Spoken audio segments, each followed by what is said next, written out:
Okay, well, thanks again, Jamor, for running the code with different time steps. And you can see here that I wrote them down, and I wrote down the area 1 and area 2 for each screenshot that Jamor took.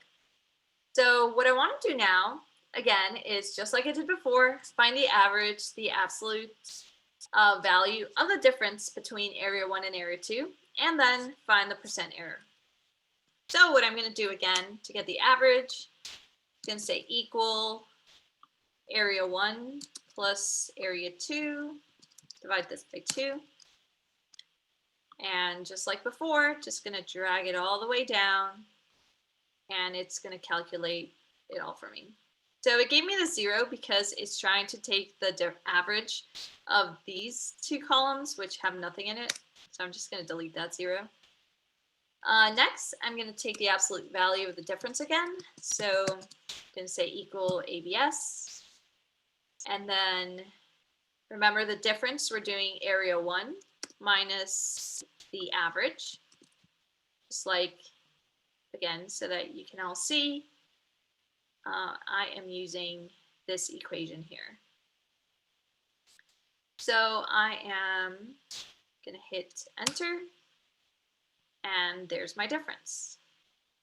So now I'm just going to grab this, again, drag it all the way down, and delete this 0, which kind of bugs me. Okay, and then finally, we have to calculate the percent error. So we're going to do equals 100 times the absolute value of the difference divided by the average. And actually, look at this. So for our time step that we lowered to 0.05, our percent error, which was about 1%, went down to almost 0.5%. Let's make sure that that happens for all these 0.05 time steps. So just dragging this down, it did a pretty good job. What do you think, Jamor?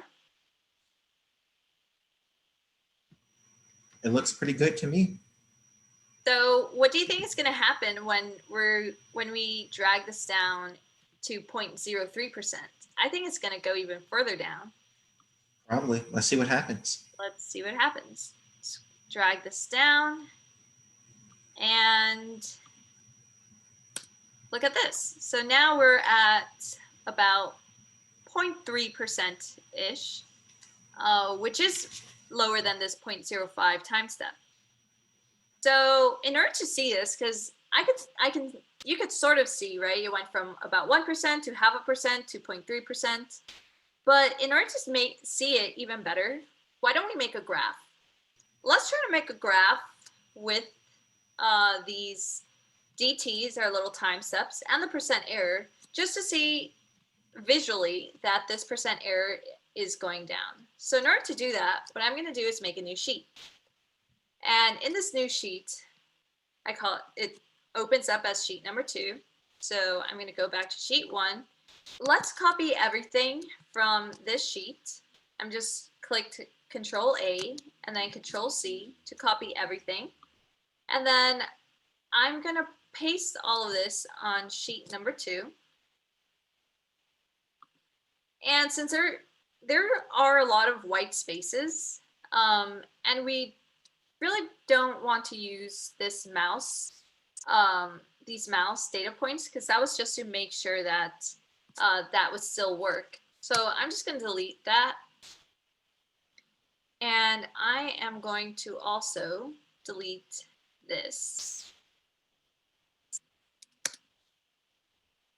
And just move all of these values up so that we can see them right next to each other. Okay, this might take a second.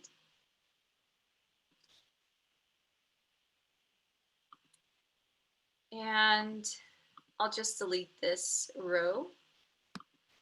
And there we go. So here are all our data points.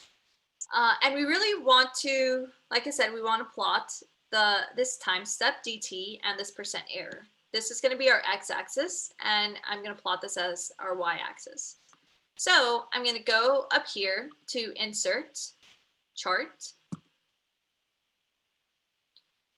And here it's going to ask me to do several things. So first, I am going to select my x-axis.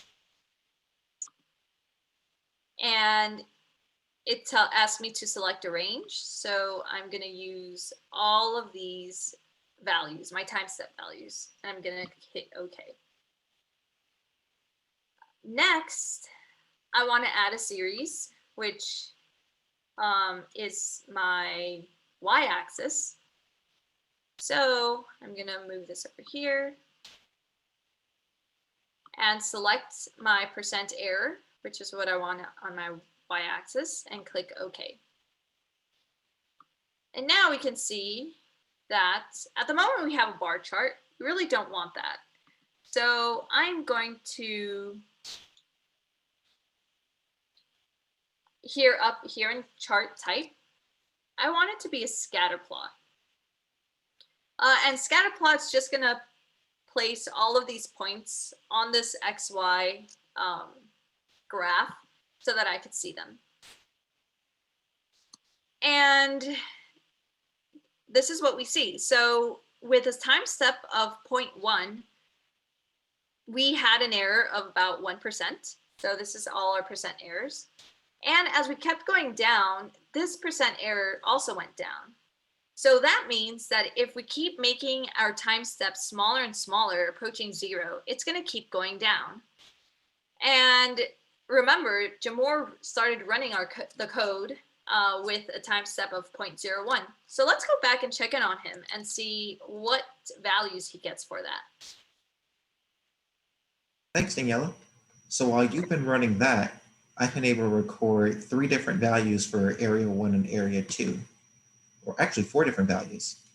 And I can share them with you when you're ready. Yeah, let me just move this bar chart over here, this scatter plot, sorry, over here, and you could tell them to me. Okay.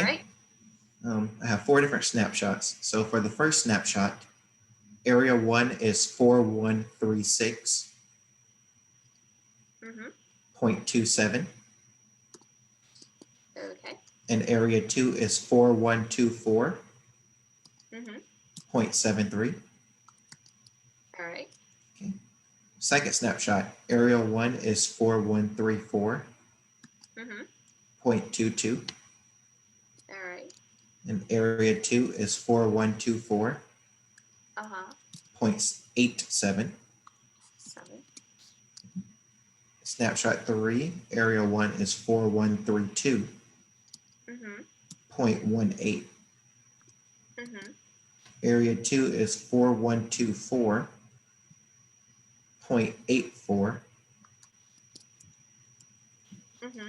And last, area 1 is 4137. Uh-huh. 0.81. Mm-hmm. And area 2 is 4124.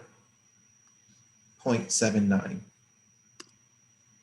All right. And all of these were for a time step of 0.01, right? Yes. All right. So how about we go back and see where this lies on our graph we just made. So here we are again. Jamor just gave me dictated area 1 and area 2 for a time step of 0.01. So again, I'm going to find the average, the absolute value of the difference, and the percent error. But I'm going to be smart about this. So instead of writing down the equation again, I'm just going to grab everything and drag this down. And it should give me the average. And there it is. So I'm going to do this with every column. Now for the absolute value of the difference, go all the way down, and percent error. So this is a moment of truth. Let's see what our percent error says. At a time step of 0.01, it is 0.1. Wow, it really went down. So how about we just add these values to our figure just so that we can see it more visually. So I'm going to click these 3 dots, which is an option in our scatter plot. I'm going to click on Edit Chart. And since they don't appear on my graph, that means I just have to extend this X range, which is our time step, and our Y range, which is our percent error.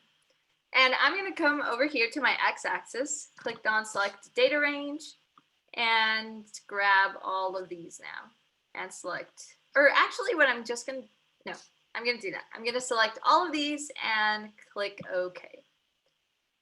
And I'm going to go over here to Series, click it, and click on this box again to select the data range. And I am going to highlight all of my percent error. Click OK. And let's see what happens. Look at that. So at a time step of 0.1, we had a percent error of about 1%. And now at a time step of 0.01, we're at a time step, or we're at a percent error of about 0.1%. So I think that if we kept decreasing this time step, making it as close to 0 as possible, we're going to get as close to a 0% error as possible also. Like you saw when Jamor was trying to run it with a time step of 0.01, it's going to take a really, really long time.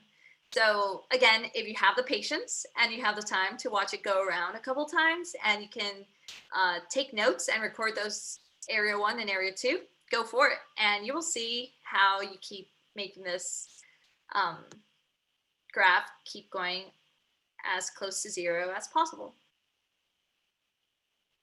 So remember, this is important, seeing that it all trends down to 0, because Kepler's second law told us that as the objects go around in their orbit, the area they sweep, so area 1 and area 2, are going to be exactly the same.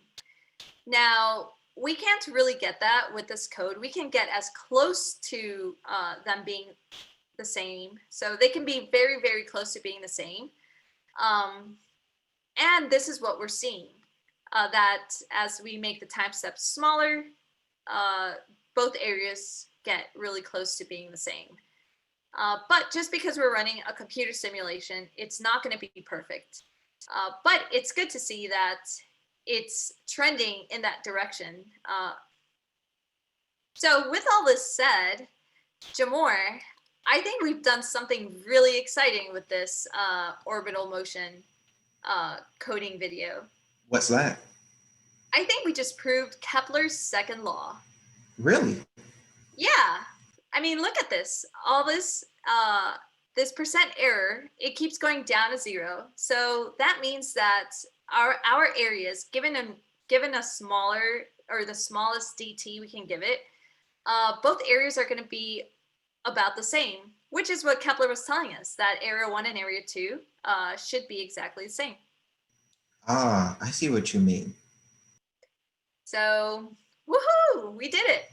Good job. Good job to you two. Thanks for running all that code. No problem. Thanks for making all our plots. Of course. Well, thanks for joining us again with this STEM coding video doing orbital motions. Hopefully you can join us next time. Or if you just want to do more cool astronomy related coding videos or coding, check out our other videos on the STEM coding website. We'll see you next time. Bye. Bye.